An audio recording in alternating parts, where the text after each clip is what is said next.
वैसे तो हमारी ज़िंदगी में बहुत सारे सवाल होते हैं, लेकिन आजकल अगर यंगस्टर्स की बात की जाए तो वो कुछ सवालों में ही फंसे रहते हैं। प्यार क्या है, दोस्ती क्या है, क्या कभी लड़का और लड़की दोस्त रह सकते हैं? इन्हीं सवालों में यंगस्टर्स कहीं ना कहीं उलझे रहते हैं।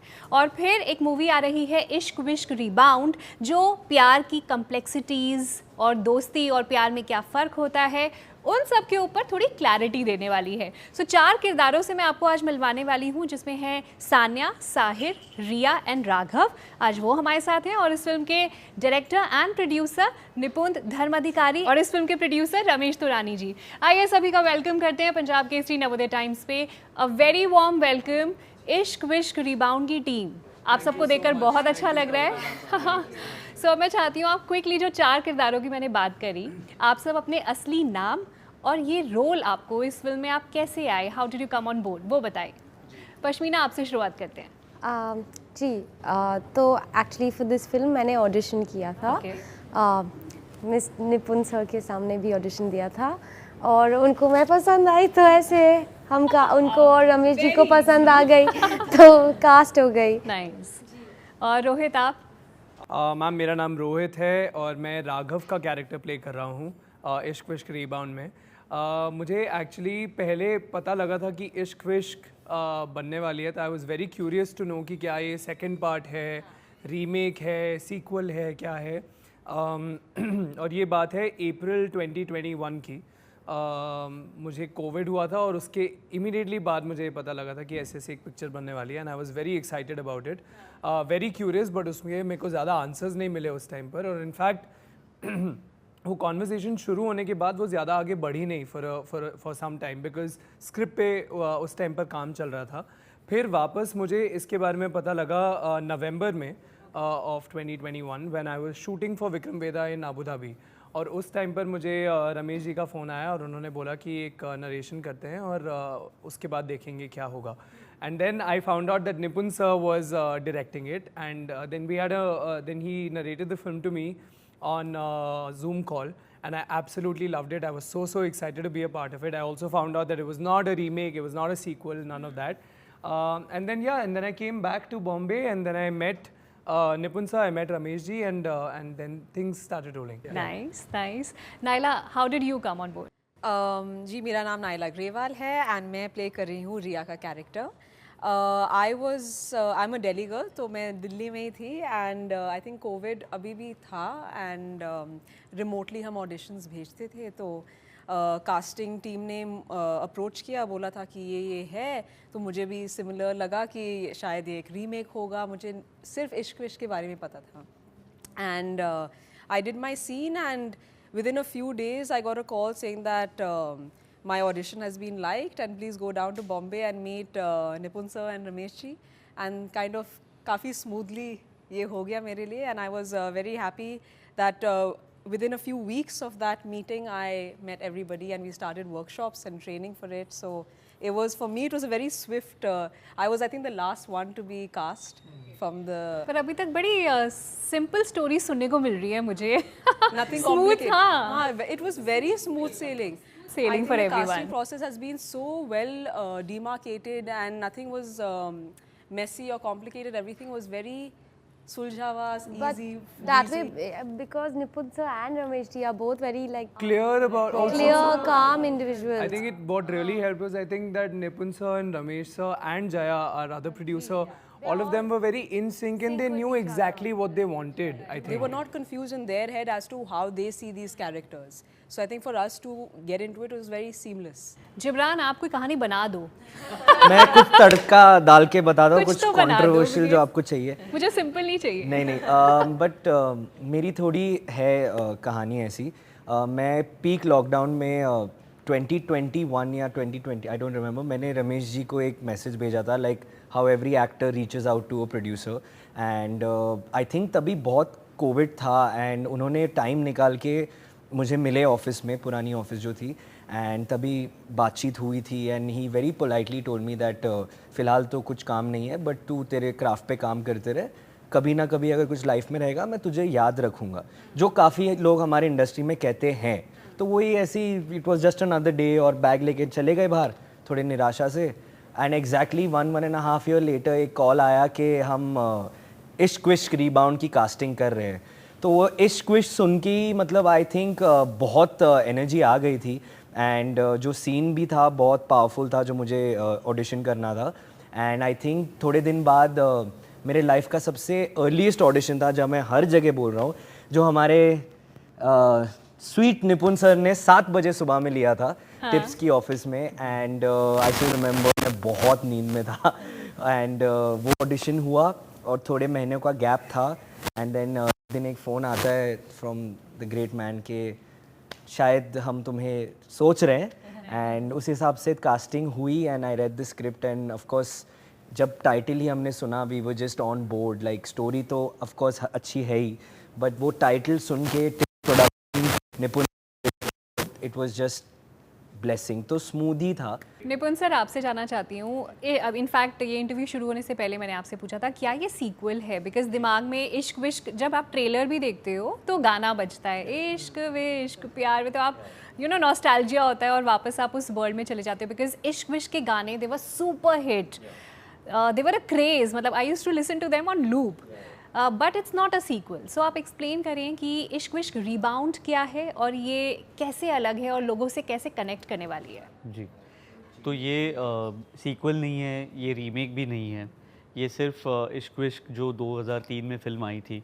जिन्होंने मतलब इतने सारे एक्टर्स के करियर लॉन्च किए, उन्हें सुपरस्टार बनाया, एंड अब एक इन अ वे कल्ट फिल्म है वो। तो उस फिल्म की एक लेगेसी है जो हम सिर्फ आगे लेके जा रहे हैं, क्योंकि उस 21 साल पहले जो फिल्म आई थी, it was one of those rare films that spoke the language of the young generation at that time. और 20-21 साल के बाद वैसी फिल्में कम हुई थी। We didn't see many films that were representing the youth, and we all felt that maybe it is time to do that, and especially Jaya का इन्होंने नाम लिया, तो Jaya is very passionate about this subject, she made this happen, मतलब उन्हें ये rebound का idea आया, उन्हें एक rom-com भी बनाना था, and उन्होंने writers कुछ hire किए, she got like a story cracked first, then I was brought on board and then I worked with the writers on the screenplay। फिर और आकर्ष जिन्होंने मिसमैच डायरेक्ट किया है, वो डायलॉग राइटर के तौर पे ऑन बोर्ड आए, and that was in general the process. But I think the thought behind it was कि अभी के जनरेशन के बारे में कुछ बात करते हैं, अभी के रिलेशनशिप्स के बारे में कुछ बात करते हैं, क्योंकि ऐसे लगता है कि टेक्नोलॉजी की वजह से सारा सॉर्ट होने लगा है, but actually I think we are confusing ourselves more, and what should really be very very simple is now becoming complicated for no reason, right, and that is what we are trying to address in the film। Ramesh sir, आपसे जानना चाहूँगी, आप इतनी सारी फिल्मों का हिस्सा रहे हैं और अब इश्क विश्क रीबाउंड से आपको क्या लगता है कि ये किस तरह की ऑडियंस के साथ कनेक्ट करेगी, और ऑडियंसेस फिल्म को लेके, हिंदी सिनेमा को लेके कितनी बदली है? बिकॉज OTT के आने से काफ़ी बदलाव आ गया है, ज़्यादातर लोग थिएटर्स में नहीं जाते, बहुत सोच समझ कर जाते हैं किसी फिल्म को लेकर। तो आपको क्या लगता है ये फिल्म कैसे कनेक्ट करेगी? मुझे लगता है ये फिल्म यंगस्टर्स को बहुत पसंद आएगी और यंगस्टर्स के साथ फैमिली भी देख सकती है, और बिकॉज आप देखोगे रोमांटिक फिल्म बहुत दिनों से आई नहीं, राइट, एक्शन फिल्म ज़्यादा चल रही हैं, एक्शन फिल्में आ रही हैं, आर्मी फिल्में आ रही हैं, बायोपिक्स आ रही हैं, तो तो बहुत सीरियस सिनेमा आ रहा है। और आई थिंक पिक्चर जब भी अच्छी होती है, आपकी अगर पिक्चर अच्छी है तो आपका ट्रेलर अच्छा बनता है, और अगर आपका ट्रेलर और गाने आपको एक्साइट करते हैं तो आई थिंक लोग वो पिक्चर थिएटर में देखने ज़रूर जाते हैं, जो मेरा एक्सपीरियंस रहा है इतने सालों का। और इस साल भी आप देखोगे जितनी भी पिक्चरें आई, उनकी जिनका म्यूज़िक अच्छा हुआ, जिनका ट्रेलर एक्साइटिंग था, उसमें लोग ज़रूर आए हैं। तो मुझे बहुत उम्मीद है इस पिक्चर से, और मुझे लगता है ये पिक्चर भी लोग थिएटर में ज़रूर आएंगे देखने। आई एम श्योर।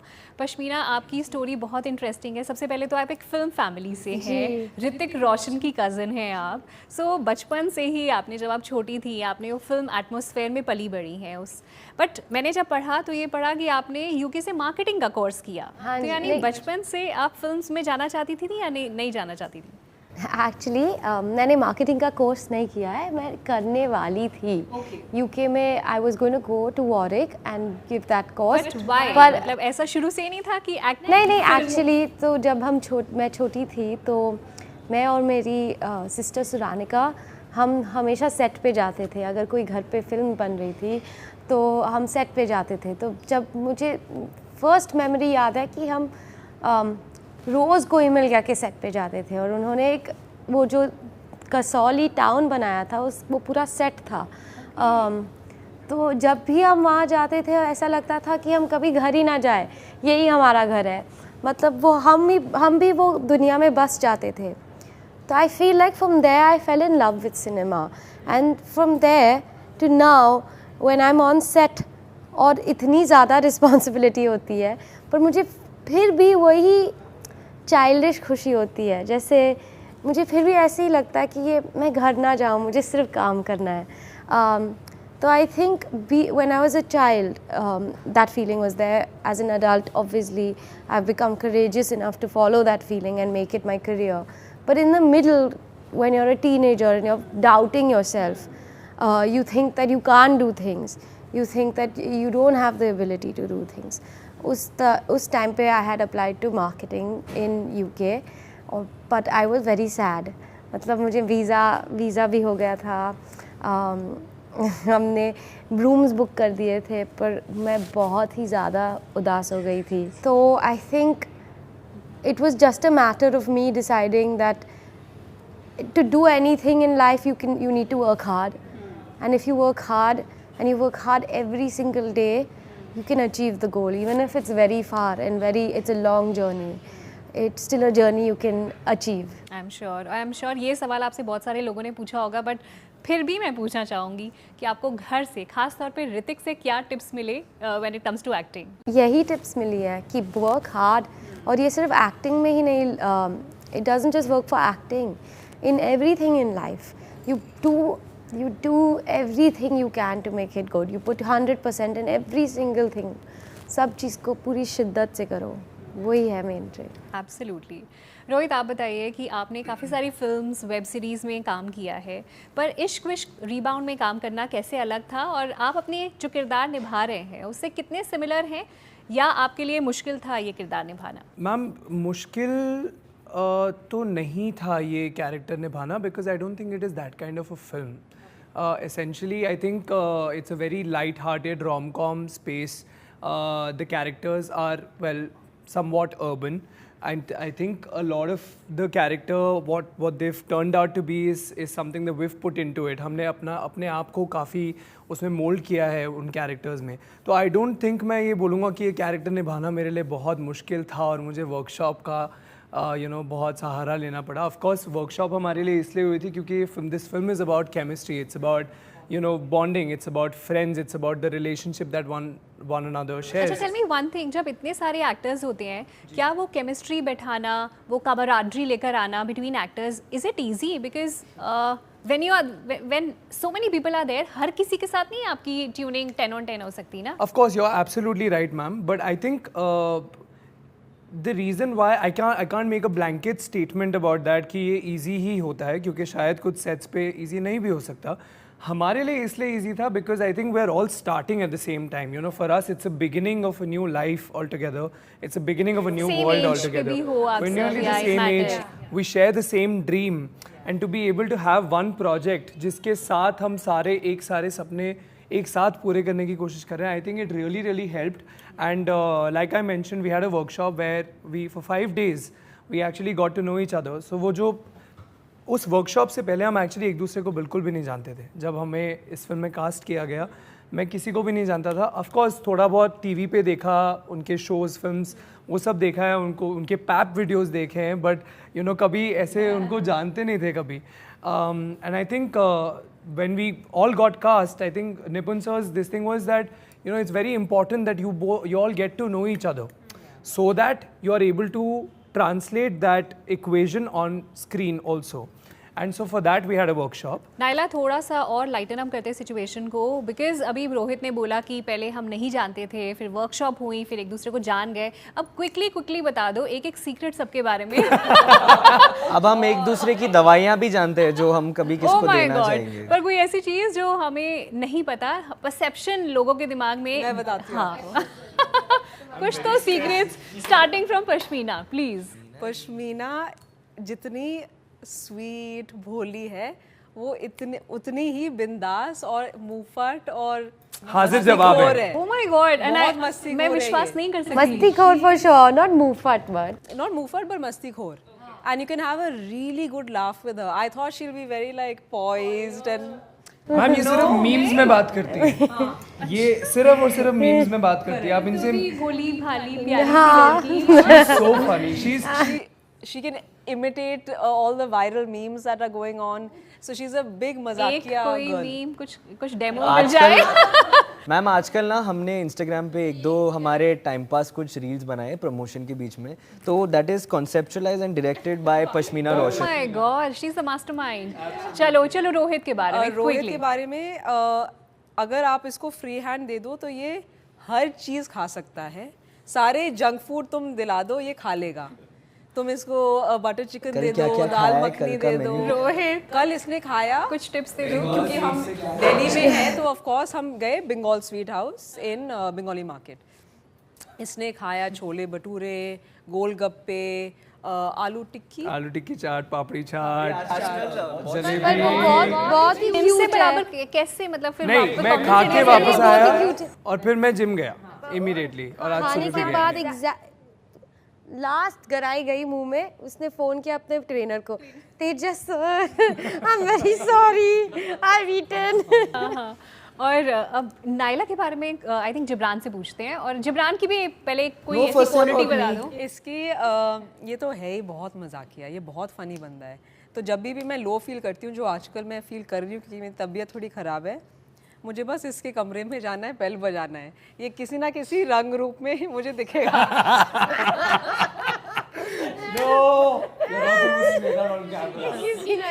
कल का रंग रूप अलग था। क्या था? रोमांचक, रोमांचक था, रंगीन था। रंगीन। हाँ जिब्रान, सच सुंदर। कह रहे लो।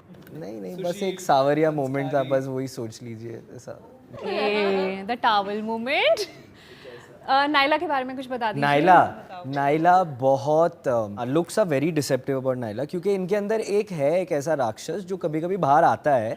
मतलब वो बहुत पॉइज्ड है। जब वो आपने देखा होगा उनके बात करने में एक बहुत ही एक शर्म और लहजा है, लहजा, बड़ी लेकिन अदब के कभी साथ कभी जब ये अपने एलिमेंट में आती है तो फिर वो एक टावल नीचे होके वो ऐसे डांस भी कर सकती है, तो वो है जी। एंड निपुण सर, कैसे संभाला आपने ये जो पूरी नहीं टोली? सेट पे they were very well behave, तो ऐसे संभालना नहीं पड़ा। तो yeah I think we had a lot of fun on set, everybody was very professional and on time and I am sure. I can sense so much sarcasm in that statement. Like interview है, बोलना पड़ रहा है। Thank you so much.